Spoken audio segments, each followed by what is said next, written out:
Nabili ko ng 175 pesos only. 175 kasama ang apat na rotor. Kinuha ko rin to kasi ito'y alloy. Pero alloy ito, bakal ito. Pero pag tiningnan mo, ayan, hindi siya rivet, kundi siya ay ginagamitan ng allen. 175 yan. Lahat yan na kasama to. Dalawa, hydraulic na MT200. Yan, ganyan ang itsura niya. Mana, caliper brake.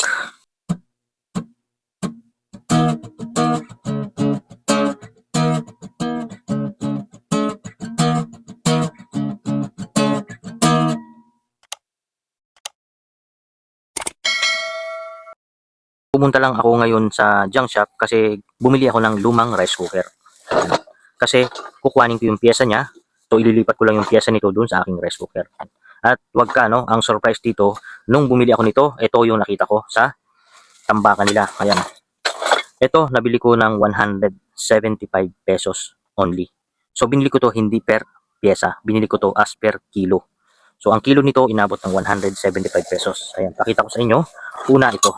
So luma lang siya, maputik, pero kaya ko na itong pabalatan. Yan, ganyan ang itsura niya. So magkano yan pag binili mo? Then, ito. Pangalawa, hydraulic na MT200. Ayan siya.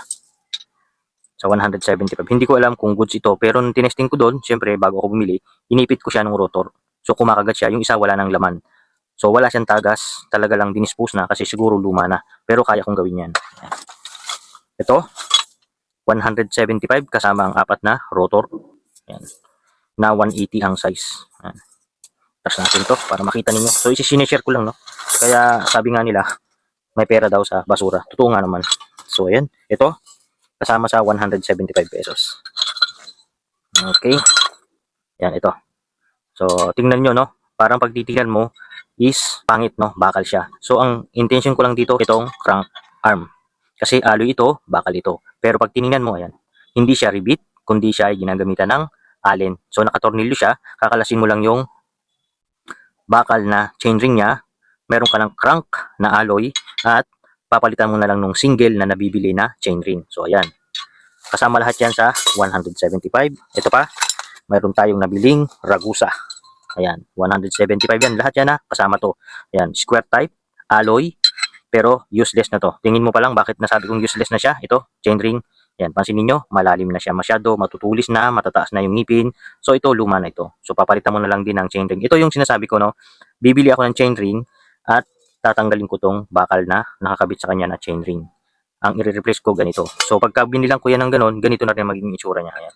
So ayan, bibili ka sa second hand dito, magkano ang ragusa ngayon na square type. So ayan, tingin-tingin din pag may time. Nakakuha tayo ng hub, ayan, kasama sa 175, no? Hub na disc brake, pero may alog siya, pero bago ang axle niya, no? Dinispose na niya siguro. Nagpad siguro siya ng bago. So ayan, kinuha ko rin to kasi ito'y alloy, pero siya ay threaded type. Ayan. 32 holes. Okay. Ito pa. So ayan, para makita nyo. So tsamba-tsamba lang din yan. Nakachamba lang tayo. Ayan. Ito, lahat ng ito ay nabili ko sa 175 pesos. Ayan. Ito mga caliper. Ayan. Paris-paris yan. Sparks. Kasi nakaparis ang sparks. Okay. So ito. Ayan lahat ang nabili ko. Ito yung sparks, pares. So may sobrang isa. Hindi ko na kinuha yung mga nando na lost thread na yun dito. Pero kaya kong repairin yun. Hindi ko na lang kinuha. Dagdag bigat lang eh. Dadagdagan lang yung babayaran ko. So kinuha ko lahat to. Goods lahat ito. So ayan.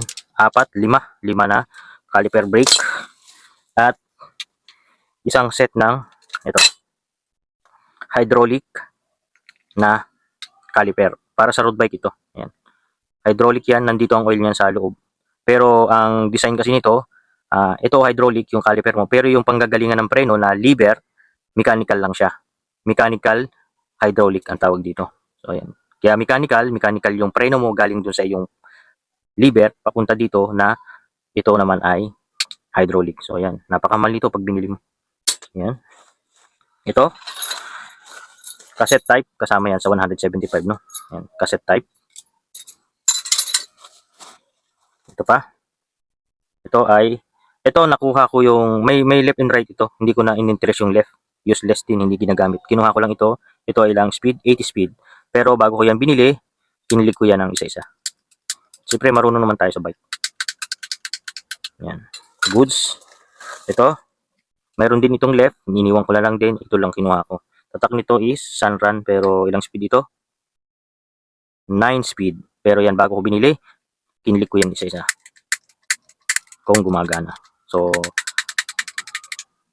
working naman siya. So, kinuha ko kasi karamihan ang nabubungi sa mga cassette type yung pinakamaliit. So, ito yung nasisira dun. Ito kasi yung persado kasi pinakamaliit siya.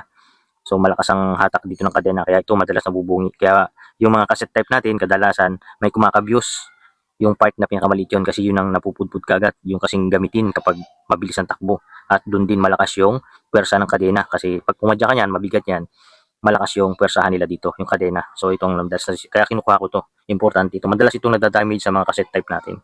Yan, tinuruan ko din kayo ng isang technique kung ano yung mga nasisira sa cassette type natin, no? At ito yung cover natin dun sa top tube natin, sa steerer, yung sa headset. Yan. So, siguro, kayo na ang humusga kung lugi ba ako or tsamba tayo dito, no? So, para sa akin, no, tsamba tayo dito sa 175 pesos. Ito, magkano to? So, ayan, senior ko lang sa inyo, no?